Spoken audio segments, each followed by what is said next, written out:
الرحيم رب اشرح لي صدري ويسر لي أمري واحلل عقدة من لساني يفقهوا قولي. الحمد لله الذي من علينا في البداية بالهداية وأنقذنا من الضلالة بمحض الفيض والعناية، والصلاة والسلام على سيدنا محمد الذي هو الوقاية من النباية وعلى آله وأصحابه ذوي الرواية والدراية، صلاة وسلاما لا غاية لهما ولا نهاية. أما بعد، فأعوذ بالله من الشيطان الرجيم. بسم الله الرحمن الرحيم.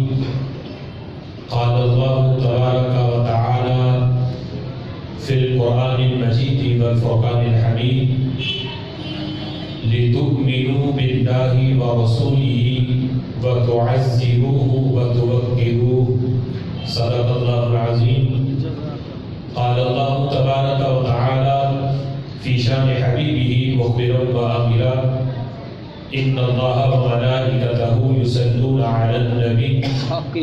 يا أيها الذين آمنوا صلوا عليه وسلموا تسليما.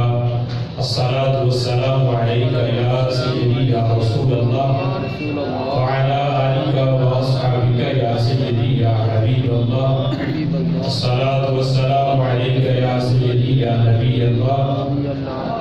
وعلى آلك وأصحابك يا سيدي يا نور الله. مولاي صل وسلم دائما أبدا على حبيبك خير الخلق كلهم. هو الحبيب الذي ترجى شفاعته لكل حول من الأعمال مقتحم، منزه عن شريك في محاسنه فجوهر الحسن فيه غير منقسم. محمد ذكره روح لأنفسنا، محمد شكره فرض على الأمم. محمد تاج رسل الله كاتبة، محمد صادق الأقوال والكلم.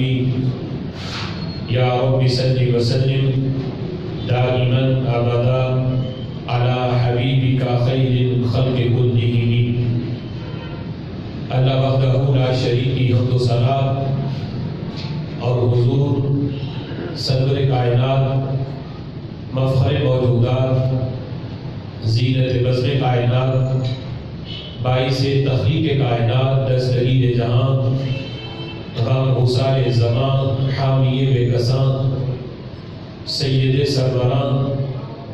سیاہ لامکان قائد المرسلین خاتم النبیین احمد مصطفیٰ جناب محمد مصطفیٰ صلی اللہ تعالی علیہ وبارک وسلم کے دربار ناز میں ہدیہ درود و سلام عرض کرنے کے بعد نہایت ہی معزز محتشم حضرات و سامعین، اللہ تعالیٰ کے فضل اور توفیق سے جمعۃ المبارک کے اس بابرکت اور پرنور اجتماع میں ہم سب کو شرکت کی سعادت حاصل ہو رہی ہے۔ میری دعا ہے رب ذوالجلال ہم سب کی حاضری اپنی بارگاہ میں قبول فرمائے اور خالق کائنات جل جلالہ ہمیں قرآن و سنت کا فہم عطا فرمائے۔ آج کے جمعۃ المبارک میں میری گفتگو کا موضوع ہے یہ شان رسالت ہے ذرا ہوش سے بول۔ سبحان اللہ۔ میری دعا ہے رب ذوالجلال ہمیں حق سن کر سمجھ کر اس پیغام کو آگے تک پہنچانے کی توفیق عطا فرمائے۔ حضرات محترم، ایمان بالرسالت عقیدہ توحید کے بعد یہ سب سے اہم عقیدہ ہے، بلکہ عقیدہ توحید بھی عقیدہ رسالت کے بغیر مکمل نہیں ہوتا۔ اگر کوئی بندہ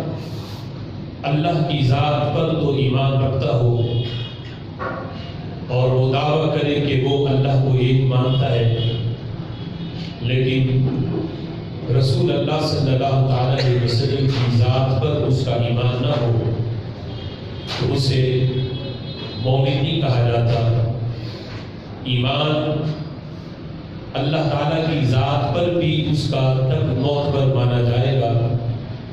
جب وہ رسول اللہ صلی اللہ تعالی علیہ وسلم کی ذات پر بھی ایمان لاتا ہو۔ ایمان بالرسالت کے پھر کچھ ضابطے ہیں، کچھ تقاضے ہیں کہ رسول اکرم صلی اللہ تعالی علیہ وسلم کی ذات پر ایمان لانے کے بعد پھر ان کا ادب، ان کا احترام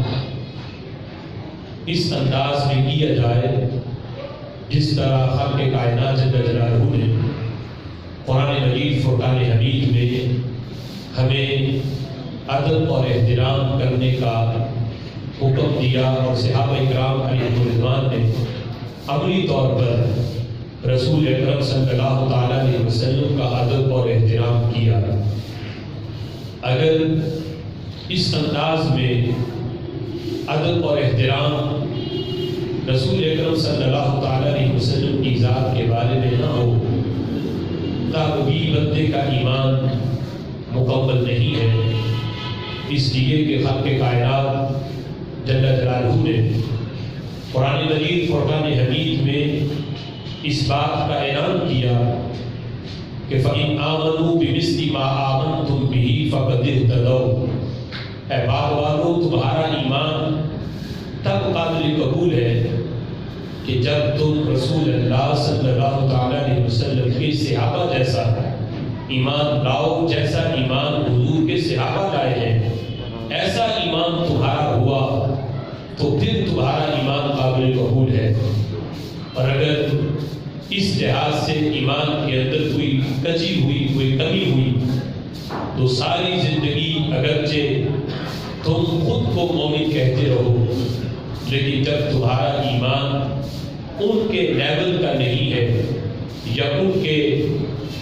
جو طریقہ کار ہیں اس کے مطابق نہیں ہے تو پھر تمہارا ایمان قابل قبول نہیں ہے۔ نبی مکرم شفیع معصوم صلی اللہ تعالی علیہ وسلم کی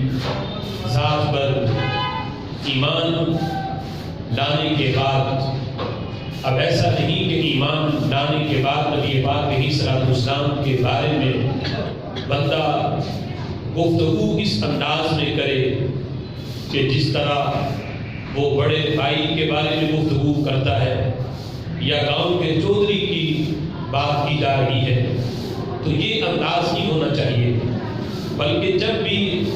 نبی پاک صلی اللہ تعالی علیہ وسلم کی ذات گرامی کا ذکر ہو، ان کے بارے میں گفتگو کرے تو اپنے ہوش و حواس بھی اس کے قائم ہو اور پھر نبی پاک علیہ الصلوۃ والسلام کی ذات کا جو روب ہے وہ بھی اس پہ طاری ہو، تو یہ سوچ کر وہ گفتگو کرے کہ وہ کسی عام شخصیت کے بارے میں گفتگو نہیں کر رہا، بلکہ وہ اللہ کے محبوب صلی اللہ تعالی علیہ وسلم کے بارے میں بول رہا ہے۔ اور یہ بارگاہ ایسی بارگاہ ہے ہمارے آقا علیہ الصلوۃ والسلام کی بارگاہ کہ جس کا معاملہ اتنا حساس ہے کہ عرش سے بھی زیادہ نازک معاملہ ہے، اور یہاں تو اونچا سانس لینا اسے بھی بےدبی شمار کیا جاتا ہے کہ نبی پاک علیہ الصلوۃ والسلام کی بارگاہ میں اونچی آواز سے گفتگو کرنا، یہ تو معاملہ بڑے دور کا ہے۔ اگر اس بارگاہ میں سانس کی آواز بھی اونچی ہو جائے تو علماء کہتے ہیں کہ یہ بھی بے ادبی کے زمرے میں آئے گا، اس لیے کہ یہ بارگاہ ایسی ہے کہ رب ذوالجلال نے اپنے عرش کا معاملہ اتنا حساس نہیں رکھا جتنا اپنے محبوب صلی اللہ تعالی علیہ وسلم کی بارگاہ کا معاملہ حساس رکھا ہے۔ قرآن مجید فرقان حمید میں رب ذوالجلال نے اپنے محبوب صلی اللہ تعالی علیہ وسلم کی بارگاہ کے جو رب ذوالجلال ارشاد فرماتا ہے لا تجعلوا دعاء الرسول کدعاء بعضکم بعضا، اے ایمان والو میرے محبوب علیہ السلام کو بلاتے ہوئے جب کوئی کسی سے گفتگو کرتا ہے تو اسے مخاطب کرتا ہے نام لے کے، اسے اپنی طرف بلاتا ہے، تو فرمایا میرے محبوب کو یوں نہ بلانا جس طرح تم آپس میں ایک دوسرے کو بلاتے ہو۔ کہ جب نبی پاک علیہ السلام مدینہ شریف کی گلی سے آپ گزر رہے تھے تو کسی نے یا محمد کہہ کے آپ کو ندا دی، تو اللہ نے قرآن کی آیت نازل کی کہ جس طرح آپس میں ایک دوسرے کو نام لے کے بلاتے ہو، میرے نبی کو یوں نہیں بلا سکتے، ان کو جب بھی بلانا ہے تو ان کو نبی کہہ کے بلاؤ، انہیں رسول کہہ کے بلاؤ، انہیں مدثر کہہ کے بلاؤ، انہیں مزمل کہہ کے بلاؤ، انہیں محبوب کہہ کے بلاؤ۔ اس انداز میں تم نے ان کو مخاطب کرنا ہے۔ اور پھر رب ذوالجلال نے قرآن مجید فرقان حمید کی سورہ حجرات کے اندر رب ذوالجلال نے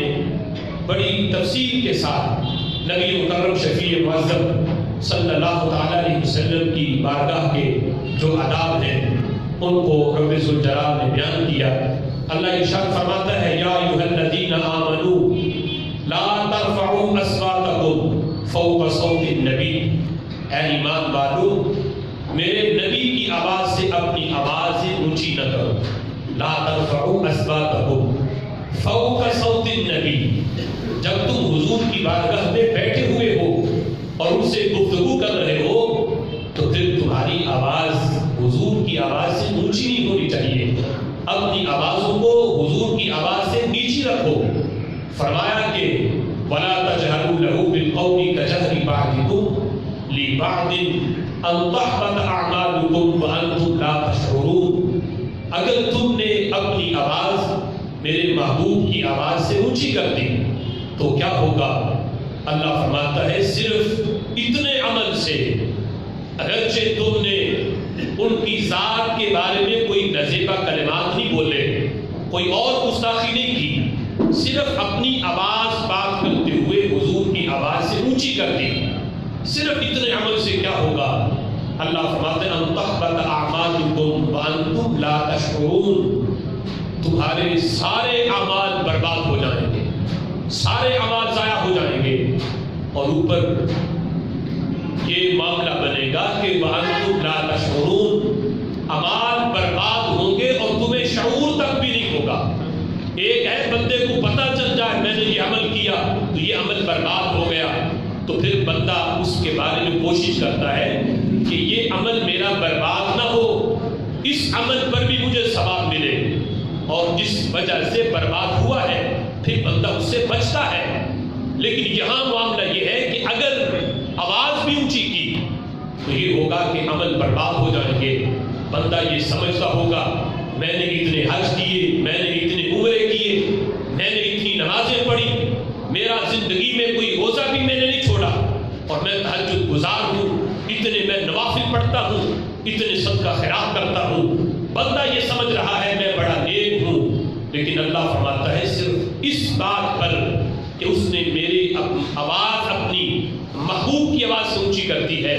فرمایا اعمال برباد ہو جائیں گے اور اسے پتہ بھی نہیں چلے گا، شعور تک بھی نہیں ہوگا۔ لیکن جب قیامت کے دن رب کے دربار میں پہنچے گا وہ سمجھ رہا ہوگا کہ اعمال نیکیوں سے نام اعمال بھرا ہوا ہے، لیکن اللہ فرماتا ہے کہ اس عمل کی وجہ سے کہ صرف آواز اونچی ہوئی ہے میرے محبوب کی بارگاہ میں، رب ذوالجلال اس وجہ سے عمل بھی برباد کر دیتا ہے اور پتہ بھی نہیں لگنے دیتا۔ اب یہ ادب نبی پاک علیہ السلام کی صرف ظاہری حیات میں نہیں بلکہ ظاہری حیات کے بعد آج بھی نبی پاک علیہ السلام کی بارگاہ کا یہ ادب ہے کہ جب آج بھی جب بندہ وہاں پہنچے نبی پاک علیہ السلام کی بارگاہ میں، قرآن کی یہ آیت آج بھی اس حکم کو بیان کر رہی ہے، یہ مطلق آیت ہے، مقید نہیں، نبی پاک علیہ السلام کی ظاہری حیات تک آج بھی قرآن کا یہ حکم موجود ہے کہ جب بندہ ان کی بارگاہ میں پہنچے تو انداز یہ ہو کہ جس طرح ظاہری حیات میں صحابہ کرام علیہ رضوان کا معاملہ تھا، آج بھی ان کی کی بارگاہ میں جاتے ہوئے اس ادب اور احترام کا خیال کریں کہ قرآن آج بھی ہمیں یہ حکم دے رہا ہے کہ ہماری آواز آج بھی نبی کی آواز سے اونچی نہیں ہونی چاہیے۔ دوسرے مقام پر رب ذوالجلال ارشاد فرماتا ہے کہ ان الذین ینادونک من وراء الحجرات اکثرهم لا یعقلون۔ یہ بھی ادب ہے کہ محبوب اگر اپنے حجرے میں ہو، جس طرح آج کا ماحول ہے کہ ہم آپس میں جب کسی کے گھر جاتے ہیں دروازے پہ دستک دے کے پھر باہر سے اس کو پکارتے ہیں، تو اللہ فرماتا ہے میرے محبوب کے اگر تم گھر جاؤ ان کے حجرہ مبارک کے باہر کھڑے ہو کے تم نے بلند آواز سے ان کو بلانا نہیں ہے، باہر کھڑے ہو کے ان کو ندائیں نہ دو۔ اللہ فرماتا ہے جو یہ کام کرتے ہیں انہیں عقل ہی نہیں کہ یہ بارگاہ کتنی بڑی بارگاہ ہے اور اس کا ادب اور احترام کیا ہے۔ اللہ فرماتا ہے وَلَوْ أَنَّهُمْ صَبَرُوا حَتَّى تَخْرُجَ إِلَيْهِمْ لَكَانَ خَيْرًا لَهُمْ۔ اللہ فرماتا ہے قرآن میں فرمایا ان کے لیے بہتر یہ تھا، یہ جو باہر کھڑے ہو کے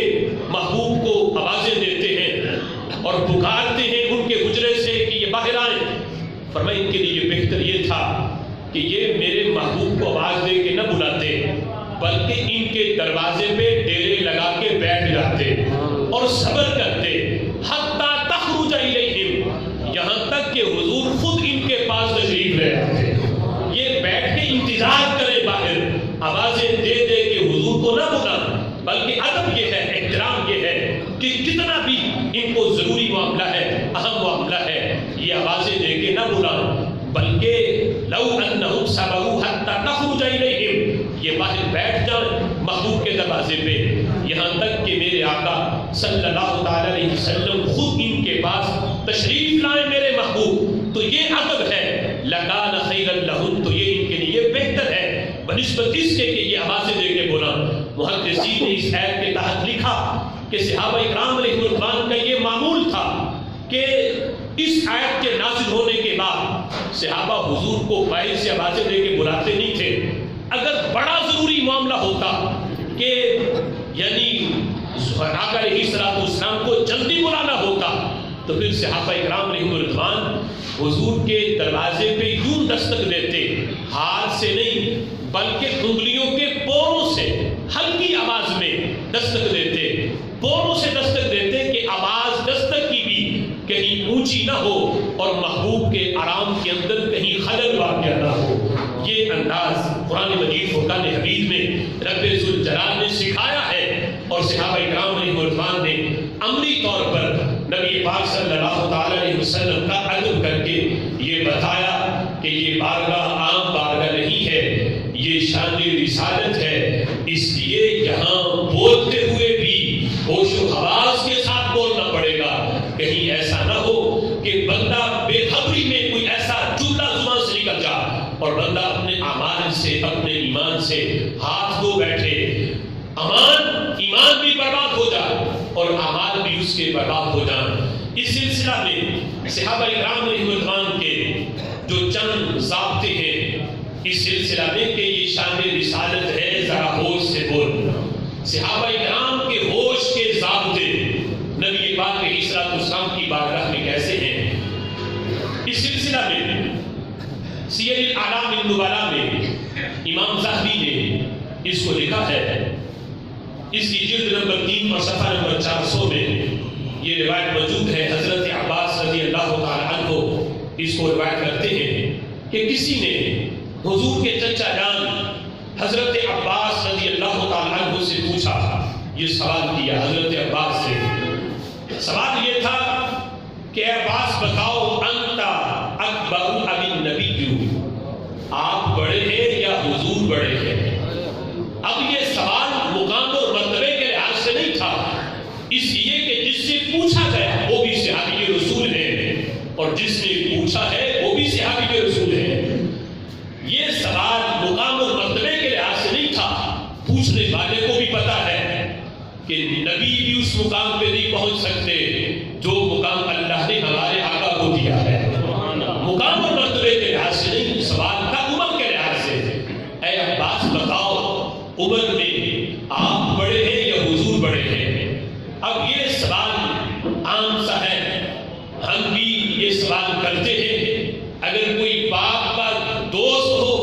تو ہم اس سے سوال کر لیتے ہیں، بتائیں میرے ابا جی بڑے ہیں یا آپ عمر میں بڑے ہیں؟ عمر کے لحاظ سے یہ سوال عام ہے، تو جواب بھی اس کا عام سا ہے کہ جو عمر میں بڑا ہو وہ بتا دیتا ہے کہ ہاں فلاں عمر میں بڑا ہے اور فلاں عمر میں چھوٹا ہے۔ لیکن حضرت عباس رضی اللہ تعالیٰ عنہ جو رشتے میں حضور کے چچا جان ہیں اور عمر میں بھی حضور سے بڑے ہیں، جواب اگر یہ دے دیتے کہ ہاں میں عمر میں بڑا ہوں اور حضور عمر میں چھوٹے ہیں تو یہ جواب درست تھا، لیکن حضرت عباس رضی اللہ تعالیٰ عنہ نے ایسا جواب دیا اور قیامت تک آنے والے مومنین کو بتایا کہ شان رسالت میں بولنا ہو تو کس طرح ہوش و حواس سے بولا جاتا ہے۔ یہ نہیں کہ بندہ جو منہ میں آئے وہ بندہ بول دے، شان رسالت کے لحاظ سے اپنے ہوش و حواس کس طرح صحابہ نے قائم رکھ کے جواب دیا کہ جس میں دور تک بھی بے ادبی کا شائبہ بھی نہیں نکلتا۔ حضرت عباس رضی اللہ تعالیٰ عنہ سے پوچھا گیا آپ بڑے ہیں یا حضور بڑے ہیں؟ تو جواب کیا تھا؟ کہنے لگے ہوا اکبر وانا ولدت قبلہ، کہتے بڑے، یہ بڑے کا جو آپ نے بولا بڑا کون ہے؟ ہوا اکبر، بڑے تو حضور ہی ہے، ہوا اکبر، بڑے تو وہی ہے میرے آقا ہی، وانا ولدت قبلہ، لیکن معاملہ یہ ہے کہ میں پیدا پہلے ہوا تھا، انا ولدت قبلہ، میری صرف ولادت پہلے ہوئی ہے، لیکن جہاں بھی بڑائی کا لفظ آئے گا تو وہ حضور کے مقابلے میں کسی اور کے لیے نہیں بولا جائے گا، جہاں بھی بڑائی کا بلندی کا لفظ آئے وہ بلندی اور بڑائی صرف حضور کے لیے ہے۔ هو اکبر منی وانا ولدت قبلہ، بڑے تو حضور ہی ہے، لیکن معاملہ یہ ہے کہ انا ولدت قبلہ، میری ولادت پہلے ہوئی تھی، میں بس پیدا پہلے ہوا تھا۔ اب یہ سارے جانتے ہیں جو پیدا پہلے ہوا ہو وہ بعد والے سے عمر میں بڑا ہوتا ہے، لیکن اس ہوش سے حضرت عباس نے جواب دیا کہ جس میں ادب بھی ہے اور جواب بھی ٹھیک دیا کہ بڑے تو حضور ہی ہے لیکن میری ولادت پہلے ہوئی تھی۔ اس انداز میں صحابہ کرام علیہ رضوان نے یہ جواب دے کے یہ بتایا بات والوں کو کہ آج کوئی بندہ جو اپنے آپ کو مومن کہتا ہے اور حضور کو امتی کہتا ہے، اقتدار میں بیٹھے ہوئے حکمرانوں سے لے کے کھڑے پہ بیٹھے ہوئے مسلمان تک یہ سوچنا چاہیے کہ جب شان رسالت میں بولنا ہے تو اپنی طرف سے جڑے ہوئے انداز میں نہیں بولنا، صحابہ کرام علیہ رضوان کے بڑے ہوئے انداز سے گفتگو کرنا ہے کہ صحابہ کرام علیہ رضوان نے کس انداز میں نبی پاک علیہ السلام کی بارگاہ کا ادب کیا ہے، احترام کیا ہے کہ یہ عام بارگاہ نہیں ہے، رب ذوالجلال اس بارگاہ کا جو معاملہ ہے اپنے عرش سے بھی زیادہ حساس بنایا ہے۔ اب دیکھو اس سلسلہ میں حضرت عباس رضی اللہ تعالیٰ عنہ جو رشتے میں بھی بڑے ہیں اور عمر میں بھی بڑے ہیں، لیکن جواب کا انداز کیا ہے؟ کہا کہ ساری بڑائی اور ساری بلندی یہ میرے محبوب کے لیے ہے، لیکن ان کے مقابلے میں جب ہم اپنی ذات کو بیان کریں گے تو ہم اپنے بارے میں بڑا ہونے کا لفظ نہیں بولیں گے، بلکہ جب بھی امت کے ساتھ نبی کا مقابلہ ہو تو ساری شانیں نبی کی بیان کرو، امت کی حیثیت ان کے سامنے غلام والی ہے۔ اب دیکھو اس سلسلہ ابو داؤد کے اندر یہ حدیث موجود ہے کہ صحابہ کرام علیہ رضوان جب آقا علیہ السلام کی کوئی حدیث بعد والوں کو سناتے ہیں تو کتنے غور سے سناتے ہیں کہ بیان کرنے کا جو انداز ہے اس میں بھی اپنے ہوش و حواس کو قائم رکھ کے کہ کہیں حدیث بیان کرتے ہوئے بھی ہم سے کوئی گستاخی نہ ہو جائے۔ بخاری شریف کے اندر بھی یہ حدیث ابو داؤد کے اندر بھی موجود ہے کہ جس وقت حضرت براء رضی اللہ تعالیٰ عنہ سے کسی نے یہ سوال کیا، تابعین میں سے سوال یہ تھا کہ اے براء بن عازب یہ بتاؤ کون سے جانور ہیں جن کی قربانی نہیں ہو سکتی، جن کی قربانی کرنا جائز نہیں، وہ جانور کتنے ہیں؟ تو جس وقت یہ